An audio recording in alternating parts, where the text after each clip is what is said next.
It's the middle of the first period. We're not going to make a post-game video because I do have to go to volleyball, but we have ourselves a trade between the Vancouver Canucks and the Chicago Blackhawks. Take a look at this. The Canucks have traded away forward Jason Dickinson and a 2024 second-round pick in exchange for defenseman Riley Stillman. Now, just earlier today in the Tyler Myers Oh No video, we were saying, hey, what the hell are the Canucks going to do? They're going to go out there, maybe make a trade, maybe pick somebody off of waivers, because Tyler Myers being out means that you have ourselves a decor that has Christian Wolanin, Kyle Burrows, Pullman, Hughes, OEL, and it's not really the best decor, so maybe you're going to go out there, see the Canucks make a move. And that's exactly what they did here. Even though Riley Stillman isn't necessarily the best, biggest, baddest defenseman on the market, the fact is, when you send over Jason Dickinson to get this type of guy, what you're ultimately doing in the process of getting a defenseman is you're freeing up salary cap space as well. I'm sorry, Jason Dickinson. I liked the guy when he was acquired here by Vancouver as a free agent, but he really was not effective at all.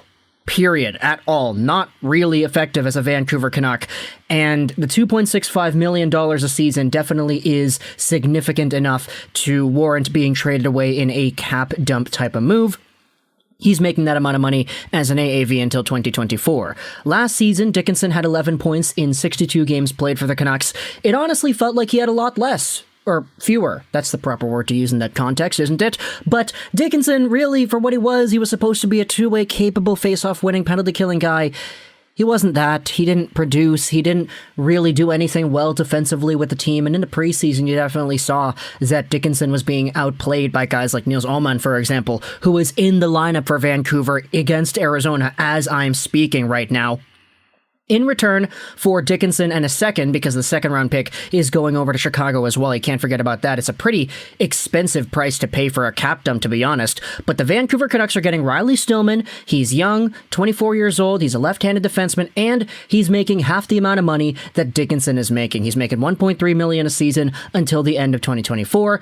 Riley Stillman is a guy who can go out there and fight. He can be physical, and he can produce a small amount of points. He had 12 points in 52 games played last season. It's kind of funny. He outproduced Dickinson in fewer games.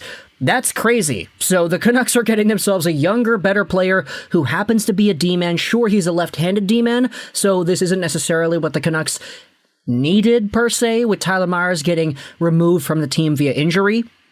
But this opens the door for somebody like a Travis Dermott, should he actually return to the lineup, or a Kyle Burrows, or a Quinn Hughes, or an OEL to move to the right side as well. So at the end of the day, the Vancouver Canucks are saving some salary cap dollars with this trade. They're giving up a second-round pick to do it, and they're giving up Jason Dickinson in the process.